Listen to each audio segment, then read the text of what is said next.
లేదు. మన చిన్నతనంలో కావచ్చు, మా చిన్నతనంలో కావచ్చు, ఇప్పటికీ కూడా ఇంకా వెనుకబడిన వాళ్ళు కావచ్చు, లేదా మా అమ్మలు అలాంటి వాళ్ళు కావచ్చు, అలా చదువు అవసరం లేదన్నట్టుండేది, రోజు పనికి పోతాడు.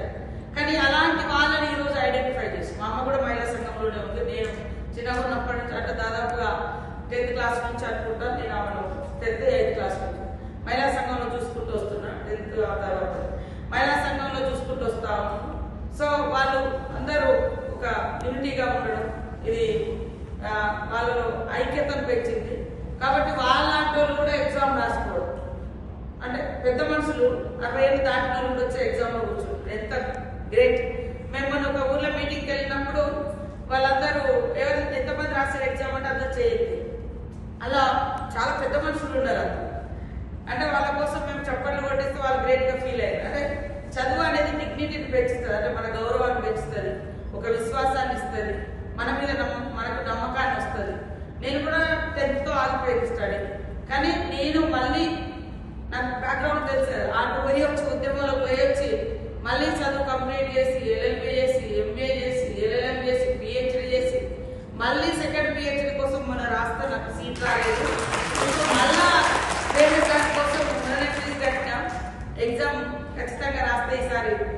నాకేమో టైం దొరుకుతుంది, 2 రోజుల ముందు కూర్చుంటే అది రాయడం. ఎక్కువ చదువుతున్నారు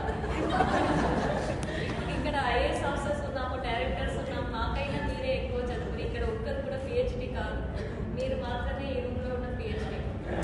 అందుకోసం ఒక నమ్మకం వస్తుంది, ఇంకా చదువుకోవాలి.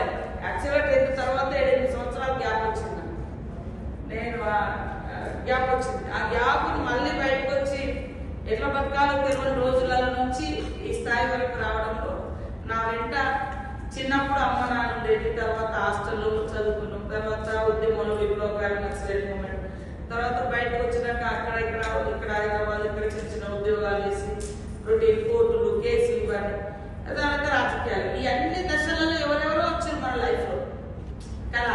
చదువుకున్నప్పుడు వేరే ఫ్రెండ్స్ ఉంటారు, వాడిలో ఇంకొకరు ఉన్నారు, ఇంకొక ఆడ పని చేస్తూ ఇంకొక ప్రజలు ఉన్నారు. ఈ రాజకీయాల్లోకి వచ్చినట్టు ఇక్కడ ఒక డిఫరెంట్ కల్చర్, డిఫరెంట్ బాధ్యతలు ఉంటాయి.